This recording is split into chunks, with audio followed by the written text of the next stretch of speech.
Bonsoir à tous et bienvenue sur Afrique Sport pour le journal du soir du vendredi 5 novembre 2021 que nous débutons avec l'Algérie. Pas encore qualifiée, l'Algérie doit écarter le Burkina Faso, son dernier adversaire, afin de décrocher la qualification pour les barrages. Sauf blessure de dernière minute, Djamel Belmadi devrait pouvoir compter sur un groupe pratiquement au complet ce mois-ci pour boucler les éliminatoires du Mondial 2022. Si Mohamed Farez est très incertain, le sélectionneur de l'Algérie, dont la liste est attendue d'ici la fin de la semaine, a enregistré le retour de blessure de Rami Ben Sebaini du Borussia Mönchengladbach et de Djamel Ben Lamri du Qatar FC sous la menace d'une suspension. Les deux défenseurs seront toutefois ménagés face à Djibouti afin d'être certains de pouvoir disputer le match crucial face au Burkina Faso. Un pas auprès de Roger Milla en marge d'une visite au Conseil des sports de Dubaï. Roger Milla a donné son avis sur le Ballon d'Or.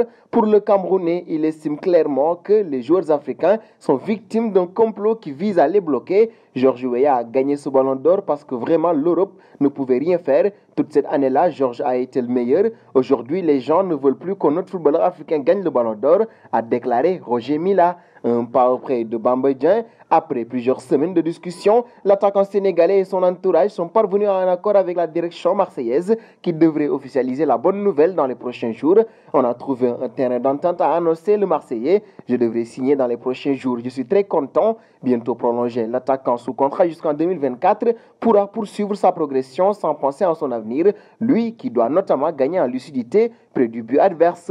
Un bond au Paris Saint-Germain désormais, avec Sergio Ramos, arrivé libre cet été au Paris Saint-Germain. Après avoir passé 16 ans au Real de Madrid, l'Espagnol n'a toujours pas joué la moyenne minute sous le maillot parisien en raison d'une blessure au mollet qu'il traîne depuis plusieurs semaines, même s'il est de nouveau forfait pour le déplacement ce samedi au Girondins de Bordeaux pour le compte de la 13e journée de Ligue 1. Le défenseur central espagnol voit enfin le bout du tunnel. Sergio Ramos reprendra avec le groupe la semaine prochaine, a annoncé ce vendredi le PSG dans un communiqué. L'ancien capitaine du Real de Madrid devrait donc faire son retour sur les pelouses après la trêve internationale. Un pas auprès de Messi qui sera lui aussi absent avec le PSG. La nouvelle a été confirmée par Mauricio Pochettino en conférence de presse. Le sélectionneur argentin a annoncé que Lionel Messi souffrait encore d'une gêne au ischio-jambier de la cuisse gauche et ne participera donc pas à la rencontre face à Bordeaux lors de la 13e journée de Ligue 1. Il ne sera pas disponible demain pour l'équipe.